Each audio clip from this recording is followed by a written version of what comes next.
Implantation failure का मतलब ये है कि जब एम्ब्रियो गर्भ में आ जाता है और वो चिपक नहीं पाता। इसके बारे में जानने की कोशिश करते हैं। नमस्कार, मेरा नाम डॉक्टर सुवर्चला है। मैं जीवा फर्टिलिटी सेंटर्स में साइंटिफिक डायरेक्टर हूँ। जब गर्भ में एम्ब्रियो आ जाता है और वो चिपकता नहीं है, बहुत निराशाजनक बात होती है। ये नेचर में भी होता रहता है कि एम्ब्रियो तैयार हो गया बट वो चिपक नहीं पाया। कभी कभी आपको पता चलता है और अर्ली मिसकैरेज हो जाना भी देखा जाता है। कभी कभी आपको पता भी नहीं लगता, सिर्फ पीरियड डिले होने का आपको अनुमान रहता है कि शायद प्रेगनेंसी आके गया है। ये बहुत बाधाजनक बात होती है। इसके बारे में, इसके कारणों के बारे में जानने की कोशिश करेंगे। सबसे पहले तो एग क्वालिटी उम्र के साथ कम होता रहता है। मतलब महिला की उम्र जब बढ़ती रहती है तो एग का क्वालिटी जो है वो कम होना देखा गया है। क्रोमोसोम्स उनमें खराब हो जाना, उनका जो फर्टिलाइजेशन कैपेसिटी है वो कम हो जाना, जो एम्ब्रियो तैयार होते हैं वो अच्छे क्वालिटी के ना रहना, और अगर वो चिपक भी गए तो मिसकैरेज ज्यादा देखा गया है 35 की उम्र के बाद। और अगर वो चिपक भी जाते हैं और फुल टर्म भी हो जाता है तो जो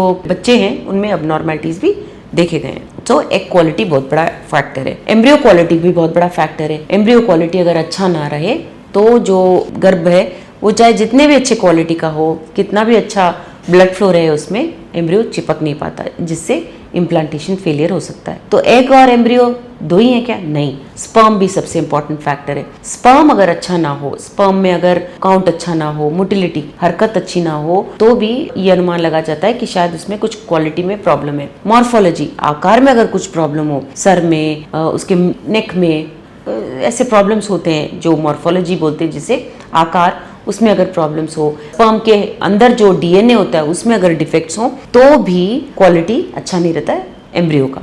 एम्ब्रियो जब बन भी जाता है तो इम्प्लांट ना होना, मिसकैरी होना या नॉर्मल बच्चे होना भी देखा गया है स्पर्म के प्रॉब्लम्स की वजह से। तो ये तीन फैक्टर्स तो मैंने आपको बता दिए, एग का फैक्टर, स्पर्म का फैक्टर और एम्ब्रियो भी। अब इन तीन के अलावा गर्भ भी है। गर्भ में अगर रक्त प्रवाह ठीक ना हो तो एम्ब्रियो चाहे जितने भी अच्छे क्वालिटी का हो तो वो चिपक नहीं पाता। ब्लड फ्लो ठीक ना होना या उसका जो इम्प्लांटेशन विंडो है, जब जिस समय एम्ब्रियो को वहाँ रहना चाहिए, अगर वो वहाँ पे नहीं आया या आ गया और इम्प्लांटेशन रेडी नहीं था एंडोमेट्रियम गर्भ, तो भी इम्प्लांटेशन या प्रेगनेंसी नहीं आने के चांसेस होते हैं। सो ब्लड फ्लो बहुत जरूरी है। अब हार्मोनल इम्बैलेंस भी बहुत एक बड़ा कारण है। हार्मोनल इम्बैलेंस का मतलब ये है कि प्रोजेस्टेरोन अगर बहुत ज्यादा है, कम है, ईस्ट्रोजन अगर बहुत इम्बैलेंस्ड है, तो भी प्रेगनेंसी नहीं आने के चांसेस होते हैं। और छोटे छोटे प्रॉब्लम्स जैसे थायराइड का होना, डायबिटीज होना, वेट ज्यादा होना, ये भी इम्प्लांटेशन फेलियर का कारण बन सकते हैं। एंडोमेट्रियम में ब्लड फ्लो अगर ठीक से ना हो तो भी एक बहुत बड़ा प्रॉब्लम बन सकता है। यही नहीं, गर्भ में अगर फाइब्रॉइड्स हो, एडिनोमायोसिस हो या इन्फेक्शंस हो, ट्यूबरक्लोसिस जैसे,